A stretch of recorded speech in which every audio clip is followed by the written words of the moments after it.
those 5 women that urged me to look into coaching. I had no idea what coaching was about, didn't have a clue. And they were like, you should really look into becoming a coach because you have this gift or way about you of pulling out confidence from people and helping them to really do things that they didn't think they could do. And so I did my due diligence. And when I first started, I got my first certification as a coach, as a Christian life coach, because I wanted my coaching to be in alignment with my beliefs and my values and, the things that I stood for and lived by. And that's where my business actually started. Nice, thank you. And that goes right into the next question, which is, what do you love most about what you do?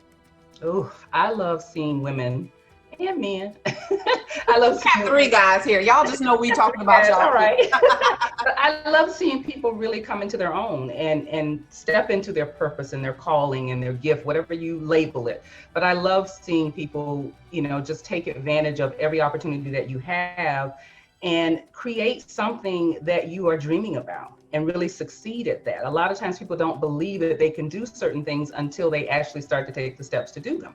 And so for me, I get the greatest joy out of seeing my clients actually do things that they didn't believe that they could do. Right, because we know that the power is in the doing. Absolutely. We had Doers Motivation last time, and that's their slogan. The power is in the doing, and that's true. Sometimes you just have to go and see what happens. Exactly. And a lot of times we hold ourselves back because we're stuck, in our mind. We think that we can't do things, and we think that we don't have, the things that we need to be able to do it, or we think we're not smart enough. We think we don't have enough education, enough certifications. All of that plays a role in keeping you from doing the things that you really desire and dream to do. Nice, thank you. So how did you get the word out about your business? A lot of it started with word of mouth, which is great, but I will tell you it's not a marketing strategy, because once word of mouth is done, once you've gone through all of your friends, your families, and the people that you've helped, then you need a real strategy to be able to market your business. And so it all started with word of mouth, but then I looked into, how to really market. And that came from, number one, learning and knowing who your ideal client is. That's like the key thing. You have to know that, because you can't market to everyone. If you try to market to everyone, you're really marketing to no one, right? And so you have to be really clear, super clear on who that person is that you want to serve and you want to help. And a lot of times, even with myself, when I first started, I just wanted to coach women. I just wanted to coach everybody. And I felt like I can coach everybody on anything. And the truth is, being a coach, you probably could coach people on any topic or any subject, but that's not the way to build a profitable business. You really have to niche down, narrow down, and identify who it is that you want to serve. And when you do that, that helps you with your marketing. Because now if I know who you are, I know what your pain points are. And if I know what your pain points are, then I can speak to that in my marketing. Right, great. We talked about that some last week, and we've been working on like our customer avatars. And what I was sharing with the class is that, have you ever seen like marketing or some kind of something that you've read or a video, and you feel like the person is talking right to you and you're going right through that situation, and it's like they know your heart? It's because you're their ideal customer. And that's how we need to make our customers feel, like we're just coming right for them. Yeah, that's when you know your marketing is effective. Yeah. Right. And that's what keeps you from having to go out and look for your clients. They are in fact attracted to you because you're speaking their language. Right. So think about if you're working with, for my coaches, if they're working with, moms who just had babies and they're dealing with depression or postpartum, depression and all of that stuff. If they're talking about that in their marketing, then that mom is going to hear that and know that that person understands me, that person gets me. I need to work with that person. Right. Thank you for that. So fun question. What's the craziest thing that you've ever done to advertise? Ooh, I don't know. I think, it wasn't way crazy, but it was crazy for me at the time. And that was really just trying to do the whole Facebook ad thing on my own. And it's just crazy because there's so much involved in that. Like I haven't done anything really wild or crazy, but there's so much involved in knowing what to do when you're using things like Facebook ads, that it's not something you should just jump into on your own. So to me, that was really crazy for me to do that. Right, because it's crazy expensive if you don't know what you're doing, right? And it was. I just tried to do something, and I was paying like $350 a lead. I was like, oh, this is not right. End. Well, look, you figured it out. Yeah. Yes. I didn't find out until I I'm getting spent months with professional them. help starting next week. I got a grant, and that's what I chose to spend it on with this agency. And I was Very like, wise. Facebook ads. I'm positive that's what I want y'all to help me with. Yeah, you have to have somebody that knows what they're doing with that and that are experts in that area, because otherwise you'll lose a lot of money. And I lost hundreds. Fast. Yeah. It's like the slot machine, just one time, and it's just gone, and you get anything. Thank you for sharing that. And the last question that we have is, how have you built ongoing relationships with customers? You know, with me, one of the things that I really pride myself on is relationships. And I am the type that if you are ever my client, we are always connected, right? I'm not the person that, unless you're paying me, you can't work with me. All of my clients know that they always have a connection with me.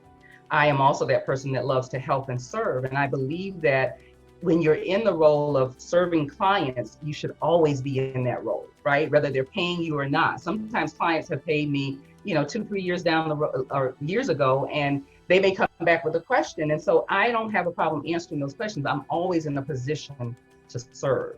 And I think building relationships is the key to building a successful business, because you never know where your next large client is going to come from. You never know how your clients are going to find you. A lot of times it's through other relationships, through other people that you know. Fantastic. Thank you so much. Is there anything else that you would like to throw in there or give us some jewels on? I would just say, if you're just starting out, especially if you're, trying to build your business, make sure that you are client centric. Make sure that you are focused on what your client or your prospective clients, what they need the most. This is really not about you. Your service is more about them, right? You want to make certain that you are giving them what you need. And for goodness sake, listen to them. Ask them the question. A lot of times we get stuck trying to figure out, well, what should I create? What kind of product should I create? What kind of service should I create? If you ask the people that are following you, if you ask your tribe, your community, they will tell you what they need. Your job is to listen to that and provide what they need. One of my biggest mistakes in starting out was I tried to create all of my programs based on what I thought they needed. Mm-hmm. And a lot of times they didn't buy that, right? Because it wasn't what they wanted. And so you have to kind of learn to massage and, bob and weave and give them what they want while you're giving them what they need. That's very true. Very timely for me. I'm just coming out of the other side of that. And sometimes you can hear it, but until you go through it, and then I'm like, all right, y'all just tell me what you want. And what our people wanted was so simple and straightforward. I was trying to give you the world. And most people like, this is too much. Yeah, they're like, you're into all that, not us. Like, just give us the answer. Most people really want more access to you, right, than anything else. I mean, every time I do surveys or, question my previous clients, the biggest thing is always that I had access to you. And so a lot of people are really looking to, be with you and have access. I find that very true as well. Does anyone else have any questions? We have maybe time for one or two questions quickly. Questions? No questions? Questions? All right. Well, we are going to take our selfie. What we do is we try to take a selfie with our guests every time. So I'm going to put you back on speaker view. Everyone else put yourself on mute, because if you don't, it may jump to you and you might be in the selfie. So if you just like smile, or if you see yourself go away, just talk. Everybody get your cameras ready so we can do selfie and post them. I think we should do another social media contest. I already owe y'all a book already. Okay, you guys ready? All right, selfie with Valerie. Good stuff. Everybody did it. Ooh, that is cute. So we'll be posting them later. There's a question in the chat. Oh, we have a question in the chat? Okay, I don't have the chat open. Could you read it, please? It says, with women being her biggest market, what is the biggest challenge with that particular group? Ooh.